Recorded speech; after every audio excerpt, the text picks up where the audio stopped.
La facture du régime d'assurance médicaments du Québec a grimpé en flèche au cours des dernières années, une hausse amplifiée par des lois mises en place pour encourager les sociétés pharmaceutiques à s'installer au Québec. Plusieurs se demandent si le gouvernement en a pour son argent. Chaque jour, prescription après prescription, Jean-François Boyer distribue des milliers de pilules. Ces pilules, comme celles de tous les pharmaciens du Québec, sont parmi les plus chères du monde. Pour Pfizer, un des gros joueurs pharmaceutiques à Montréal, on apprécie bien sûr l'aide de Québec. Sans elle, dit-on, l'entreprise n'aurait peut-être pas choisi d'investir 22 millions de dollars dans le rajeunissement de son siège social. Serait-elle...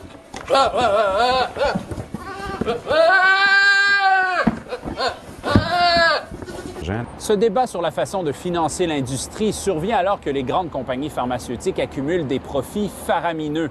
Plus de 8,5 milliards de dollars pour Pfizer l'an dernier, presque 13 milliards pour Merck, qui vient pourtant de fermer son laboratoire de recherche de Montréal. Jean-Sébastien Cloutier, Radio-Canada, Montréal. Le Canadian Business Magazine a publié la liste des 100 Canadiens les plus riches. La famille Thompson toujours arrive en tête, dans une classe à part, avec une richesse de plus de 23 milliards de dollars. Galen Weston est deuxième, suivi de la famille Irving. Weston, 8 milliards et demi, Irving, 7 milliards et demi. Paul Desmarais père est le Québécois le plus riche avec plus de 4 milliards 300 millions. La famille Saputo au 9e au total avec 3 milliards et demi. Et un nouveau venu dans le classement, la famille Pelado au 85e rang, 670 millions de fortune. L'Afrique du Sud, accusée en 1997 par 39 laboratoires occidentaux, Roche compris, d'avoir enfreint les lois sur les brevets en achetant à Cipla des génériques anti-sida. Je ne fais pas de bénéfices obscènes comme certaines multinationales. On est une entreprise commerciale, on est là pour faire des bénéfices. Les policiers arrêtent 2 employés du groupe conseil Roche. À Davos, en Suisse, la firme pharmaceutique Roche a été dénoncée pour avoir effectué des essais avec des médicaments en Chine, impliquant potentiellement des pratiques contraires à l'éthique de transplantation. L'entreprise a reçu de reconnaissance de la honte lors d'un événement parallèle à la réunion annuelle du Forum économique mondial. La compagnie Roche, un des plus grands laboratoires pharmaceutiques, a remporté 2 prix, des lauréats de la honte. 2004. La firme de génie conseil Roche organise une fête annuelle pour tous les gratins politiques. Permettez-moi de prendre quelques minutes de votre temps pour vous présenter nos invités d'honneur. Une scène qu'on ne reverrait probablement plus ces jours-ci. Monsieur Jacques Dupuis, leader parlementaire du gouvernement. Monsieur Michel Bissonnette, président de l'Assemblée nationale du Québec. Monsieur Jean-Marc Fournier, ministre des Affaires municipales, du sport et du loisir. Les politiciens du provincial sont là, du municipal aussi.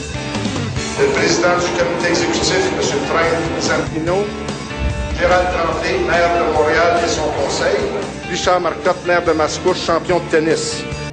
Les organisateurs affirment que les soi-disant donneurs d'organes sont probablement des prisonniers exécutés.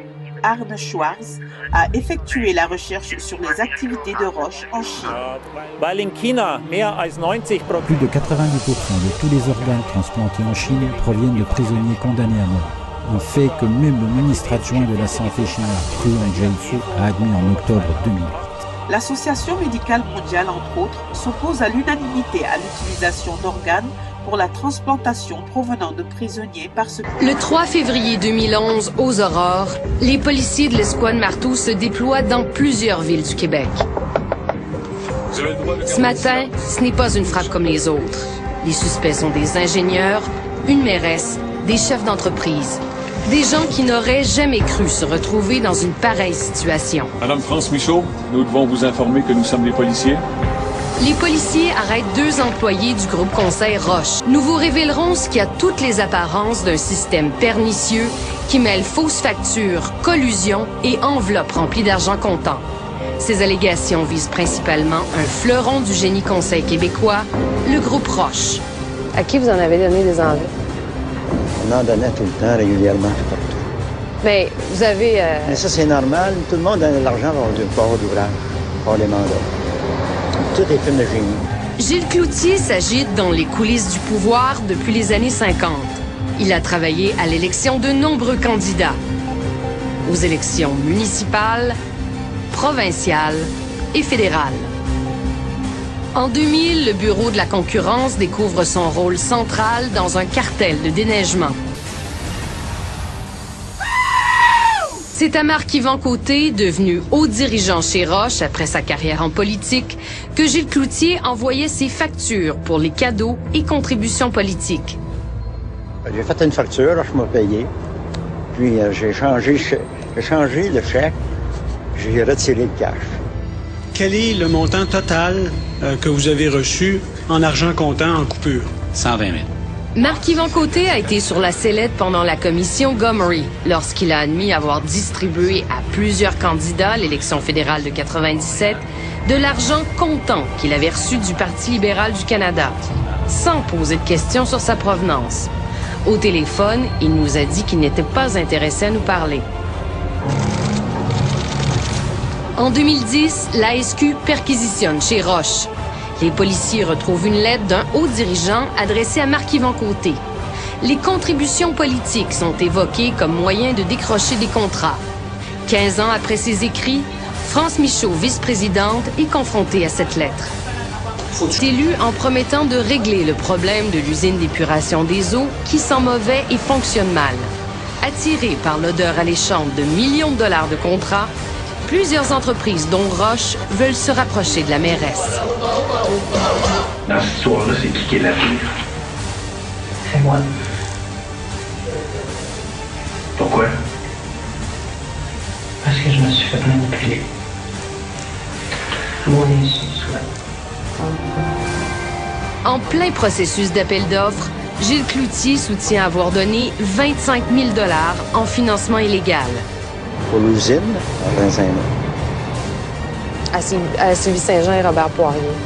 J'ai donné ça à Jean-Guy Gagnon, qui est décédé aujourd'hui. C'était l'organisateur politique de Solidarité de Boisbriand. France Michaud est en contact régulièrement avant le dépôt de soumission avec Nino Zambuto. On va s'expliquer en justice, puis ça tiendra, puis ça tiendra pas, on verra.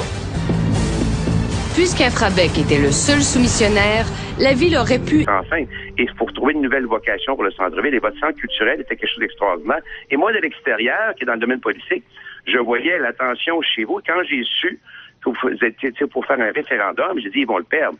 Chez nous, on a eu le même problème. Dans tous les villes, c'est le même problème. C'est ça qui est un peu triste. Et c'est pour ça que ça prend des gens assez courageux pour dire, regarde, on y croit tellement qu'on va aller au bout, en espérant que les gens vont comprendre avec le temps. C'était des bons choix qu'on a fait. Des choix responsables. Fait que là, vous nous dites que vous n'avez pas été en référendum quand ça a été le temps pour revitaliser votre centre-ville? Non, le centre-ville, non, pour les grands projets, parce que pour un programme de revitalisation, c'est des projets qui sont quand même assez faciles à mettre en place, pas toujours difficiles à comprendre pour les gens.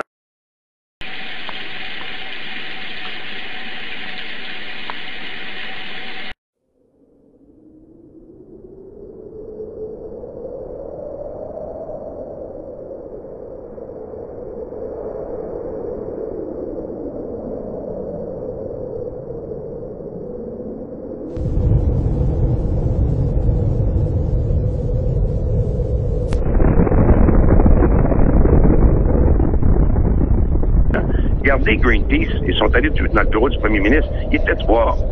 Mais ça a fait le national. Pourtant, c'est pas la population. Gentil, 2 à Trois-Rivières. On entend des groupes de pression. Sont 10, sont 15, sont 20. Mais il y a autant de temps d'antenne que notre population chez nous qui défend ce projet-là. C'est-tu normal? Alors, les gens qui sont assis ailleurs ont une perception de dire, hey, ça n'a pas de bon sens, il faut la fermer. Parce qu'on donne autant de temps d'antenne à des petits groupes de gens qu'une population entière qui est pour un projet économique pour sa région qui est important. Là, et avez-vous eu, à l'époque, quand vous avez décidé de faire la revitalisation avec vos projets, le support des médias locaux? Pas vraiment, parce que, tu sais, je tiendrais à dire...